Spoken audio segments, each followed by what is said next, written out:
Queria cumprimentar todos, de forma muito especial ao deputado federal Paes Landim, autor do requerimento dessa sessão solene, que está na presidência, ao senhor Dr. Reinaldo Soares da Fonseca, ministro do Superior Tribunal de Justiça, à excelentíssima senhora Daldice Maria Santana de Almeida, conselheira do Conselho Nacional de Justiça, e ao excelentíssimo senhor Dr. Antônio César Bokenek, presidente da Associação dos Juízes Federais, todos os operadores do direito que aqui se encontram, aos servidores da Justiça Federal, as senhoras, os senhores, os parlamentares que prestigiam esse momento.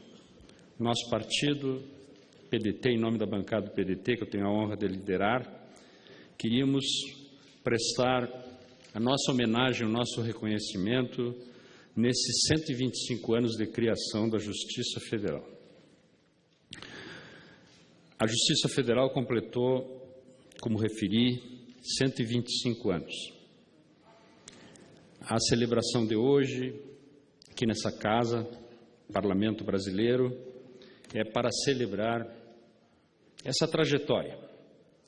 Sua certidão de nascimento é o Decreto 848, de 11 de outubro de 1890, assinado pelo Marechal Deodoro da Fonseca, então chefe do governo provisório após a proclamação da República.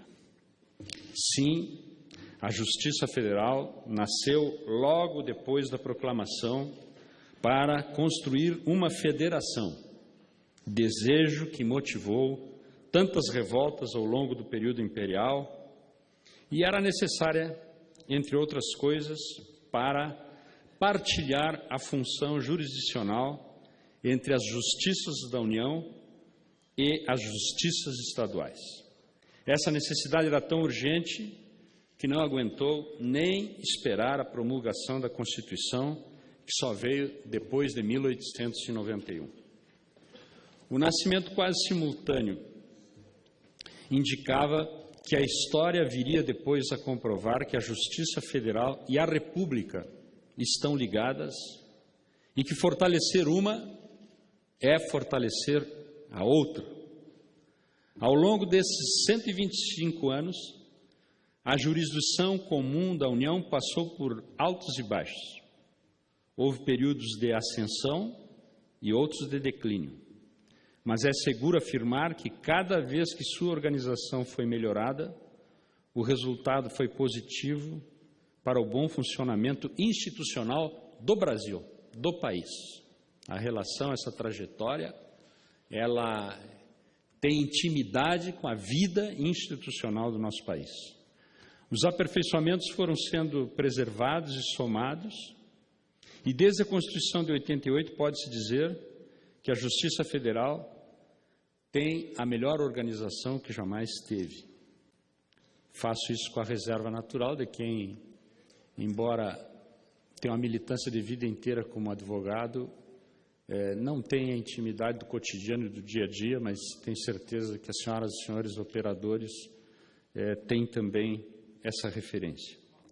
O Conselho de Justiça Federal, criado em 1966, foi mantido e tem ganhado cada vez mais importância. Até mesmo como espaço de reflexão doutrinária, por meio de seu Centro de Estudos Judiciários, que tem contribuído muito com o processo de elaboração e as transformações da realidade social que, por instrumentos novos, tem tido uma velocidade extraordinária.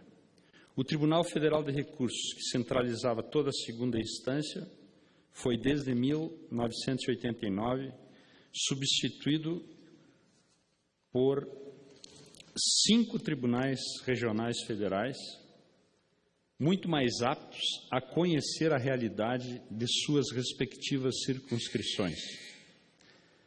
As leis promulgadas durante a nova República foram trazendo outros avanços, como a criação dos juizados especiais federais e a progressiva interiorização da justiça.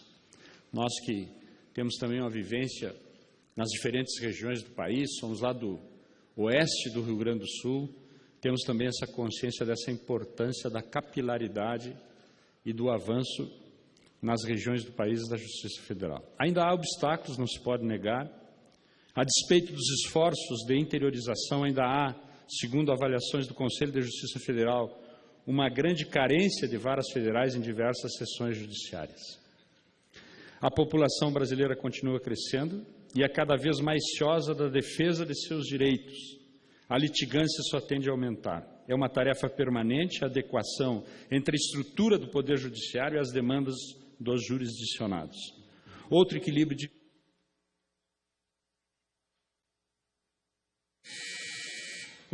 difícil é aquele entre a celeridade e a efetividade processuais e o respeito às garantias das partes. A eficiência econômica exige um processo mais enxuto, mas a ordem jurídica impõe certa formalidade e complexidade. Felizmente, o cidadão brasileiro pode confiar em que os magistrados estão preparados para resolver esses conflitos com sabedoria e a prudência necessários. O Poder Judiciário brasileiro, cujos membros são selecionados mediante concursos, figuraria sem favor entre o sistema da justiça mais bem capacitados do mundo. Os servidores administrativos também têm um desempenho acima da média. Só por isso, todos eles já seriam dignos de encômios diários. Estamos vivendo um momento em que, no contraponto, no debate público, o Poder Judiciário tem se afirmado, a Justiça Federal de forma expressiva, como protagonista. Ainda essa última semana tivemos fatos em que o debate sobre prerrogativas desta Casa foi um debate intenso na sociedade brasileira. Nós não podemos abrir mão das prerrogativas, assim como a magistratura, com as suas prerrogativas essenciais para o exercício das suas funções, também não pode abrir mão das suas prerrogativas, porque é a partir da essência dessas relações entre poderes, é a partir daquilo que é o mais caro para todos nós brasileiros, que é a valorização do Estado democrático de direito, da nossa democracia, que tem 30 anos, mas que precisa ser solidificada, apesar de todos os desafios e de todas as crises, que nós vamos construir uma vida institucional e um Brasil melhor. Por isso, é pelo aniversário de 125 anos da Justiça Federal que nós trazemos a nossa manifestação a todos os auxiliares, técnicos, analistas, juízes e desembargadores desse ramo do judiciário. Cada um deles contribui à sua maneira para um país, como já referimos, mais justo e democrático. Muito obrigado.